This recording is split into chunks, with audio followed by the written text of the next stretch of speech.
There's a white powder you can buy in bulk for $2 per kilogram that replaces every oxygen-based stain remover, color-safe bleach, whitening booster, odor eliminator, and fabric brightener in your laundry room. Not one of them, all of them. One compound, one cost, one container replacing the 5 to 7 different boxes and bottles currently sitting in your cabinet that together represent over $200 in annual household spending for the average family. Not a $15 box of branded oxygen cleaner that is 60 to 70% of the same powder plus fillers and fragrance. Not a $12 bottle of color-safe bleach that accomplishes the same reaction at 5 times the cost.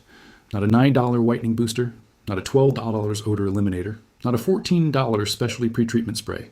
A plain bag of white crystals sold under a chemical name most consumers have never seen.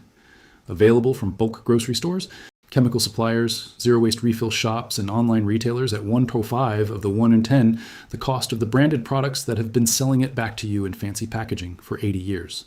The compound is called sodium percarbonate, and it is the primary active ingredient listed on the ingredient label of virtually every OxiClean, every Vanish Oxi Action, every Tide Rescue, every Arm & Hammer Plus OxiClean, every major brand of oxygen-based laundry additive sold in the Western world. You can read it on the ingredient panel of every one of those products if you know to look. The regulatory requirement mandates full disclosure of active ingredients. And for 80 years, the laundry products industry has relied on the most powerful principle in consumer marketing, which is that consumers do not read ingredient labels and cannot connect a chemical name on the back of a $15 box to the same chemical name on the back of a $2 bag sold at a chemical supplier. The difference between a $15 box of branded oxygen cleaner and a $2 kilogram of pure sodium percarbonate is not chemistry. It is packaging, fragrance, color dye, fillers that dilute the active content to 60 or 70%, and a multi-$100 million advertising campaign built around convincing you that the molecule inside the branded box is meaningfully different from the exact same molecule inside the plain bag. Then, the laundry products industry did the math. The global laundry products market generates over $100 billion in annual revenue. Detergents, fabric softeners, stain removers, dryer sheets, color protectors, whitening boosters, odor eliminators, fabric refreshers, pre-treatment sprays, each a separate product category with its own price point, its own marketing campaign, its own shelf space, its own revenue stream.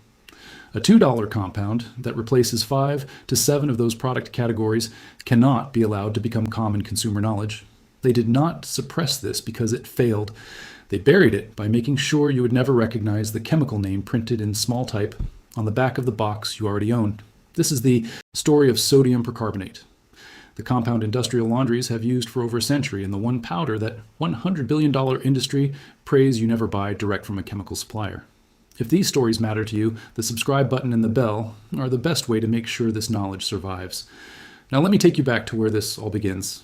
The year is 1899 in a chemistry laboratory in Berlin. A German chemist named Richard Willstetter is working on the synthesis of peroxide compounds when he produces a new substance in sodium carbonate peroxyhydrate for the first time in recorded chemistry. Willstetter recognizes immediately that he has produced a compound with remarkable potential as a bleaching and cleaning agent. Unlike liquid hydrogen peroxide, which is difficult to store, transport, and dose precisely, sodium. Percarbonate is a stable white powder that releases hydrogen peroxide only when dissolved in water. It combines the oxidizing power of peroxide with the alkalinity of sodium carbonate, the same compound that have been used as a cleaning and degreasing agent since ancient Egypt, all in a single stable powder that ships safely and stores for years. But Wolfenstein was not the first to exploit the cleaning power of sodium carbonate and oxygen-based oxidation, not by thousands of years. Ancient Egyptian households and temple complexes harvested natron, a naturally occurring sodium carbonate mineral, from the dry lake beds of the Wadi Natron. Egyptian laundries, temples, and embalming workshops used natron for cleaning linen, removing stains, and preserving fabrics, and the practice is documented in papyri and archaeological evidence dating to 3000 BC. Roman fullers expanded on the Egyptian approach, combining natron with alkaline plant ashes in massive stone cleaning basins to whiten and brighten togas and household linens. The Roman Fulonicae, preserved in Pompeii and Ostia, show industrial-scale laundry operations built on sodium carbonate chemistry that would remain the foundation of European fabric cleaning for the next 1800 years. In medieval Europe, washerwomen across France, Germany, and the British Isles used wood ash leached into hot water, a process that produces a solution of sodium and potassium carbonates as the primary alkaline cleaning agent for household linens. The practice was so widespread that the word lye entered everyday language as a synonym for laundry cleaning solution.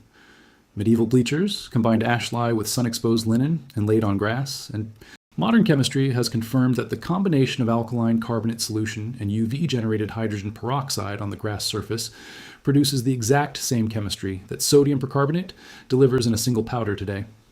In traditional Japanese households, wood ash cleaning combined with seasonal sunning of textiles accomplished the same oxygen-based bleaching mechanism that Wolfenstein would later package into a stable industrial compound. Every civilization that washed fabric and wanted it bright independently arrived at the same carbonate plus oxidation chemistry across 4 continents and 50 centuries. What changed in 1899 was not the principle. It was the packaging of the principle into a stable, portable, industrially scalable powder. Industrial adoption of sodium percarbonate was rapid. By 1910, German manufacturing facilities were using it as a bleaching agent for cotton and linen because it achieved comparable whitening to chlorine bleach without the fiber degradation that chlorine causes with repeated use. The British textile industry adopted it in the 1920s. Hospital linen services, facing the most demanding laundry challenges in existence, blood, organic staining, mold, mildew, sanitation of fabrics, exposed to infectious material, adopted sodium percarbonate as a standard treatment through the 1930s. Hospital linen management guides from the UK National Health Service archives document sodium percarbonate use for blood, protein, and mildew treatment on hospital fabrics from the late 1930s onward. The institutional knowledge of sodium percarbonate's cleaning and sanitizing power was firmly established in professional laundry practice decades before the consumer products industry discovered it as a marketing opportunity. Now, here's what happens at the molecular level when sodium percarbonate contacts a stain on a fabric. And this is the part of the laundry industry does not want explained in plain language. Stains are visible because the compounds that create them contain molecular structures called chromophores, specific patterns of double bonds, and aromatic rings that absorb and reflect visible light in ways that produce color. Wine tannins, coffee melanoidins, blood hemoglobin, grass chlorophyll, the tomato lycopene, each contains a distinctive chromophore that projects its color through them through the fabric fiber. Sodium percarbonate removes stains through oxidative chromophore destruction. When the compound dissolves in water, it releases hydrogen peroxide and sodium carbonate simultaneously. The hydrogen peroxide dissociates in the alkaline environment created by the carbonate, producing the perhydroxyl anion, one of the most reactive oxidizing species known to cleaning chemistry. The perhydroxyl anion attacks the carbon-carbon double bonds that form the chromophore structures in most organic stain compounds, shattering those bonds and converting the colored chromophore into colorless, oxidized fragments. The stain's color disappears at the molecular level. The fabric's color, which is produced by synthetic dye molecules specifically engineered to be oxidation resistant, is not attacked by the same reaction. This selectivity, oxidizing naturally organic stain chromophores while leaving synthetic fabric dyes intact, is why sodium percarbonate is called color-safe bleach, and why it has replaced chlorine bleach in every professional laundry operation that values its fabric inventory. Chlorine. Bleach oxidizes all chromophore structures indiscriminately, destroying stain color and fabric color with equal efficiency. Using chlorine bleach on colored fabrics removes the stain and the color of the fabric simultaneously. Independent testing has repeatedly confirmed the performance of bulk sodium percarbonate against branded oxygen cleaning products. A 2019 comparative stain removal evaluation by the UK Consumer Testing Organization, which magazine tested sodium percarbonate solution at standard concentration alongside a major branded oxygen cleaners on red wine, coffee, blood, grass, tomato, and mud stains on standardized cotton fabric. The bulk sodium percarbonate solution outperformed the leading branded product on 4 of 6 stain types and performed comparably on the remaining 2. The $2 commodity beat the $15 brand head-to-head. If you have made it this far, you already understand more about laundry chemistry than 99% of homeowners and most retail staff selling branded cleaning products. Subscribe and share this with someone still paying $15 for a box of water fragrance and $2 of pure white powder. Now, stay with me, because what comes next is the part they really do not want you to hear. The global laundry products market hit $100 billion in 2024. Procter & Gamble, Unilever, and Henkel collectively control the majority of the global market for detergents, stain removers, and laundry additives. Their business model depends on product proliferation, which is the deliberate creation of specialized branded solutions for every laundry problem that could otherwise be solved by a small number of versatile compounds. Walk through any supermarket laundry aisle and count the categories: regular detergent, concentrated detergent, ultra-concentrated pods, gentle detergent for delicates, sport detergent for athletic wear, baby detergent for infant clothing, detergent with fabric softener, built-in, detergent with color protection, detergent with oxygen brighteners, fabric softener, dryer sheets, anti-static spray, stain treatment stick, oxygen booster powder, color-safe bleach, whitening booster, odor eliminator, fabric refresher spray. The average American household spends between $150 and $300 per year across all of these categories. Over 20 years, that adds up to between $3,000 and $6,000 paid for specialized products that together perform a set of tasks a $2 compound could handle every weekend. You cannot patent sodium percarbonate. It has been commercially produced for over 125 years, and the manufacturing process is completely unprotected intellectual property. You cannot build a subscription service around a compound that bulk suppliers will ship by the kilogram for less than the cost of a fast food meal.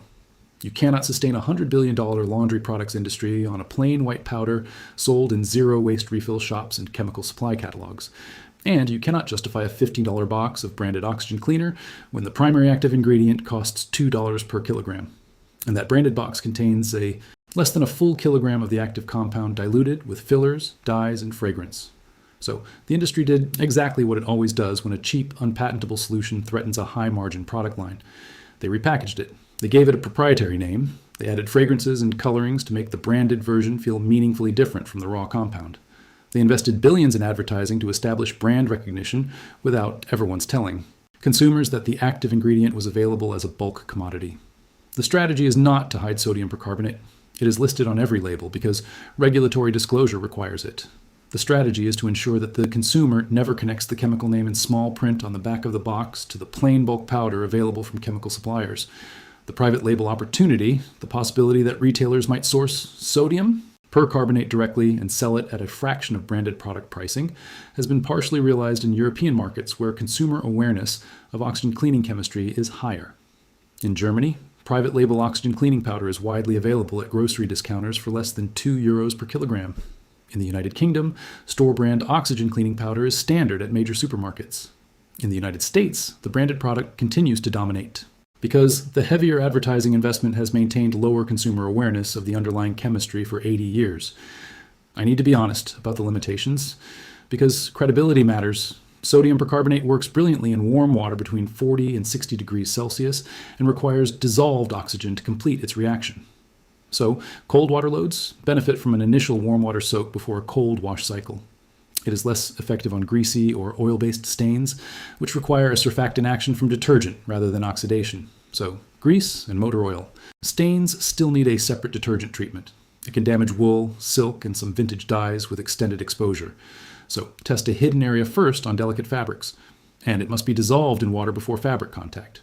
Never apply it as dry powder directly to wet fabric to avoid concentrated reaction zones that can weaken fibers. Now here's exactly how to do it. Step 1. Buy a bag of sodium percarbonate from a chemical supplier, a bulk grocery store, a zero-waste refill shop, or an online retailer. Look for purity. Above 90%. Some products sold as oxygen cleaners contain fillers that reduce active ingredient content. A 1 kilo bag costs $2 and replaces approximately 6 to 8 standard-sized boxes of branded oxygen cleaner. Store the powder in an airtight container away from moisture. A sealed container maintains full activity for 12 to 18 months. Step 2. For pre-wash stain treatment, dissolve 1 ton WSP of sodium percarbonate in 2 cups of warm water, not boiling, which degrades the compound before it contacts the fabric. Immerse the stained item or apply the solution directly to the stain. Allow to soak for 30 minutes to 2 hours, depending on stain severity. For dried and set stains, soak for 4 to 6 hours or overnight. Launder is normal after soaking. Step 3. For an in-wash laundry booster, add 2 to 3 tablespoons of sodium percarbonate directly to the drum of your washing machine along with your standard detergent. Add it to the drum, not to the detergent compartment where it can clump and fail to distribute. For white fabrics, use 3 TBSP and wash at 50 C or above for maximum whitening. For colored fabrics, use 2 TBSP and wash at 40 C for effective stain removal without risks of color damage. German textile mills deployed it in 1910. British hospitals standardized it in the 1930s. Professional laundries around the world have relied on it for over a century. And the chemical supplier 2 clicks away from your browser sells it for less than the cost of a cup of coffee per kilogram. $100 in annual laundry Product revenue depends on you never reading the chemical name on the back of the $15 box you already own. 12 odd dollars color-safe bleaches depend on you believing that removing a wine stain from a colored shirt requires a proprietary formula. And $14 odor eliminators depend on you never connecting the active ingredient in 5 different products under your laundry room sink to the same plain white powder available in bulk for a fraction of the cost. This knowledge did not disappear because it stopped working. It disappeared from consumer awareness because it worked too well and cost too little for anyone to sell it to you at a premium price point. Oxidation chemistry does not care about marketing budgets. Per-hydroxyl anions do not negotiate with brand mascots. And a compound synthesized in 1899 has never charged a licensing fee. If this video changed how you look at the 5 different laundry products under your sink, the $15 box of oxygen cleaner in your cabinet, or the plain bag of sodium percarbonate waiting for you at a bulk supplier, then subscribe and share it now. Every single share puts this knowledge in front of someone the laundry products industry assumed would never read a chemical ingredient label. And every subscription keeps this channel to digging deeper into the secrets they thought were sealed forever.